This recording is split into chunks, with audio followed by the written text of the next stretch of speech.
I welcome all the students of class 6 to the English literature class. Students, open your book to chapter number 7, page number 45. The name of the chapter is More Gold Coins. अधिक सोने के सिक्के. In a village there lived two brothers. एक गांव में दो भाई रहते थे, प्रेमनाथ एंड राधेनाथ. क्या नाम था? प्रेमनाथ और Radhenath. Premnath was a woodcutter. Premnath एक लकड़हारा था. वुड कटर मीन्स लकड़हारा. He went to the forest every day to cut wood. वह रोज जंगल जाता था लकड़ी काटने के लिए. And sell it in the market. और उसको फिर बाजार में बेच देता था. He worked hard for his living but was contented with whatever he got. और वह बहुत ज़्यादा परिश्रम करता था अपना रोज का गुजारा चलाने के लिए. But was contented with whatever he got. और वह उसमें बहुत संतुष्ट था जितना भी उसके पास था. On the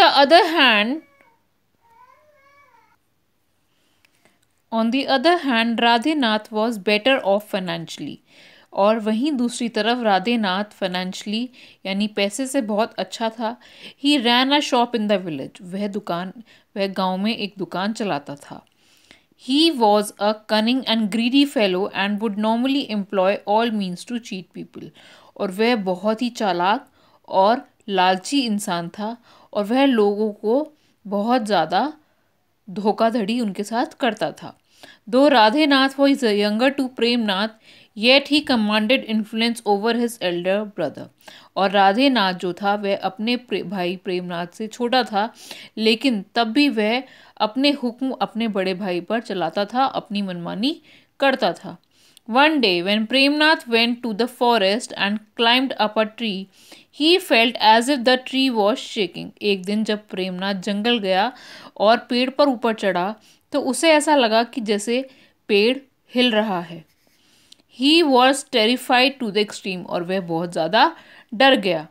he at once got down. और वह एक बार में तुरंत नीचे आ गया. Soon he heard a voice emanating from the tree. Who are you? What have you come here for? तभी उसे पेड़ से एक आवाज़ निकलती सुनाई दी और उस वह आवाज़ आई कि तुम कौन हो और तुम यहाँ किस लिए आए हो. Premnath trembled and said, I am a poor woodcutter. I come to the forest every day to cut wood to make my both ends meet. और प्रेमनाथ कहता है कांपता हुआ कि मैं एक गरीब लकड़हारा हूँ. मैं रोज़ जंगल में आता हूँ और लकड़ियाँ काटकर उन्हें बेचकर अपना रोज का गुजारा करता हूँ. I am a holy tree. You are not supposed to cut me down. तो उस पेड़ से आवाज़ आती है कि मैं एक पवित्र पेड़ हूँ और तुम्हें मुझे काटने का कोई अधिकार नहीं है. तुम मुझे नहीं काट सकते. O holy tree, if I don't cut wood my family and I shall starve to death. तो कहता है प्रेमनाथ कहता है पेड़ से कि हे पवित्र पेड़, अगर मैं लकड़ी नहीं काटूंगा तो मैं और मेरा परिवार भूख से मर जाएगा. स्टार्व मीन्स भूख. Said Premnath as he joined his hands in entreaty. और प्रेमनाथ ने अपने दोनों हाथ जोड़कर विनती करते हुए उस पेड़ से कहा. एंट्रेटी मतलब विनती करते हुए, request. I did not forbid you to cut other trees but you can not cut me, the tree stressed.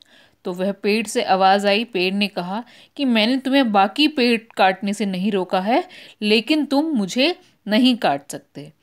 Thank you said the woodcutter. और वुड कटर ने पेड़ को थैंक यू कहा, धन्यवाद कहा.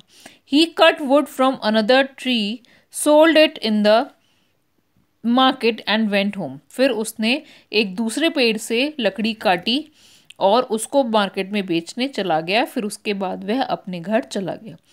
He narrated to his wife what had happened in the forest.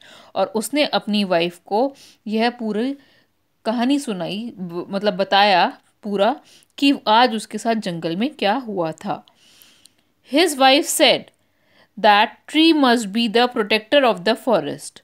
उसकी wife ने कहा कि मुझे ऐसा लगता है कि वह पेड़ जंगल के सभी पेड़ों का रक्षक है। प्रोटेक्टर मीन्स रक्षक। That is Indeed the Holi tree, तभी वह एक पवित्र पेड़ है, होली ट्री है। You must worship it when you go next, और जब तुम अगली बार जाओगे तो उस पेड़ की पूजा करना। वर्शिप मीन्स पूजा करना। Next day when Premnath went to the forest, अगले दिन जब प्रेमनाथ जंगल में गया, he carried along with him a jug of water and incense sticks, और जब वह अपने साथ गया तो वह अपने साथ एक जग पानी का लेकर गया और इंसेंस स्टिक्स मतलब अगरबत्तियाँ लेकर गया। ओके स्टूडेंट्स, तो आज का हम ये चैप्टर इतना ही करेंगे। इस चैप्टर्स के कुछ डिफ़िकल्ट वर्ड्स हैं, वो मैं आपको मार्क कराती हूँ, आप उनको मार्क करेंगे। Contented, financially, cunning, greedy, commanded, influence, emanating, trembled, holy, starve, entreaty, forbid, narrated, protector, worship, incense sticks. Okay students, तो आज ही क्लास का आपका होमवर्क है, आप ये डिफ़िकल्ट वर्ड्स नोट डाउन करेंगे, प्लस उनकी मीनिंग्स को सर्च करेंगे, अपनी उनकी मीनिंग्स लिखेंगे, एंड जो चैप्टर की एक्सप्लेनेशन मैंने आपको कराई है उसे आप समझेंगे। Okay, thank you class.